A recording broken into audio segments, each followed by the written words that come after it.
Hello, എല്ലാവർക്കും സുഖല്ലേ? സുഖാണെന്ന് വിചാരിക്കുന്നു. ചാനലൊന്ന് സബ്സ്ക്രൈബ് ചെയ്യണേ.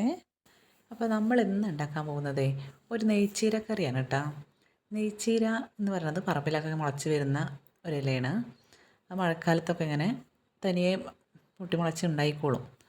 അപ്പോൾ അങ്ങനെ ഒരുപാട് തരം ചീരകളുണ്ടല്ലോ. അപ്പോൾ അങ്ങനത്തെ ഒരു ചീരയാണ് ഇപ്പോൾ ഇന്ന് ഉണ്ടാക്കാൻ പോകുന്നത്.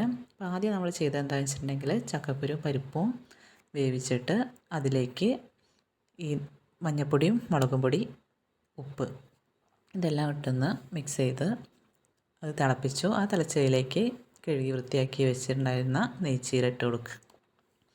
ആ നെയ്ച്ചീര നന്നായിട്ട് കറിയിലേക്ക് മിക്സാക്കി കൊടുക്കണം കേട്ടോ.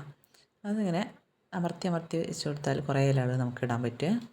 അപ്പോൾ ഈ നെയ്ച്ചീര കറി എന്ന് പറയുന്ന സമയത്ത് നമുക്ക് ഓർമ്മ വരുന്നത് എന്താ വെച്ചിട്ടുണ്ടെങ്കിൽ അമ്മമാരൊക്കെ പറയും, അയ്യോ കറിക്കൊന്നും ഇല്ലല്ലോ എന്ന് പറഞ്ഞു കഴിഞ്ഞാൽ അവർ പറഞ്ഞേക്കാം, ഒന്ന് പറമ്പിലേക്ക് ഒന്ന് ഇറങ്ങി നോക്കിയാൽ പോരെ, എന്തെല്ലാം സാധനങ്ങളുണ്ട്.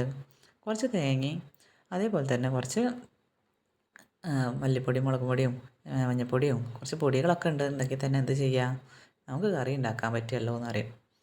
അപ്പോൾ അതിൽ കടുക് വറക്കാനോ ഒന്നുമില്ല എന്നുണ്ടെങ്കിലും പണ്ടുള്ളവരൊക്കെ എന്ത് ചെയ്യും, ഇതുപോലത്തെ കറികളൊക്കെ ഉണ്ടാക്കും. ജസ്റ്റ് ഒന്നിട്ട് വേവിച്ചാൽ മതി, നല്ല ടേസ്റ്റുള്ള കറികളാകും.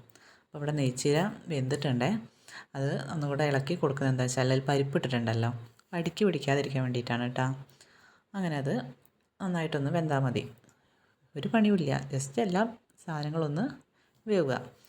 അതിന് ശേഷം നമുക്ക് എന്താ ചെയ്യുന്നത് വെച്ചാൽ അരച്ച് വെച്ചിട്ടുള്ള, വേറെ ഒന്നും ചേർക്കാതെ അരച്ച് വെച്ചിട്ടുള്ള തേങ്ങയാണ്, അതായിരിക്കും മിക്സ് ചെയ്യുക, ഇളക്കി കൊടുക്കുക. ഇനി ആ തേങ്ങ ഒന്ന് തിളച്ച് വരണം. ആ തേങ്ങ ഒന്ന് നല്ല തിളച്ച് വരട്ടെ കേട്ടോ. തിളച്ച് വന്നു കഴിഞ്ഞാൽ പിന്നെ വലിയ പണിയൊന്നുമില്ല. അതൊന്നുകൊണ്ട് ഇറക്കി വെക്കുക, കടുക് വറക്കുക, അത്രയേ ഉള്ളൂ. ഇപ്പോൾ കടുക് വറുത്തിട്ടില്ലെങ്കിലും ഈ കറിക്ക് ടേസ്റ്റൊന്നും കുറവൊന്നും ഉണ്ടാവില്ല കേട്ടോ. വളരെ എളുപ്പത്തിൽ നമുക്ക് വേഗം തയ്യാറാക്കാൻ പറ്റുന്ന ഒരു കറിയാണ്. പക്ഷേ ഇത് ക്ലീനിങ് ചെയ്യുന്ന ഒരു പ്രോസസ്സ് ഉണ്ടല്ലോ, അത് മാത്രമേ കുറച്ച് ബുദ്ധിമുട്ടായിട്ടുള്ളൂ. ഈ ഇല വൃത്തിയാക്കി എടുക്കുക എന്ന് പറയുന്നത് കുറച്ച് ബുദ്ധിമുട്ടാണ്. പക്ഷേ കറി ഉണ്ടാക്കാൻ വളരെ എളുപ്പമാണ്. ഇതൊക്കെ കണ്ടില്ലേ, ടേസ്റ്റുള്ള കറിയായി. പച്ചമുളകും കൂടെ ഇട്ട് കൊടുക്കും.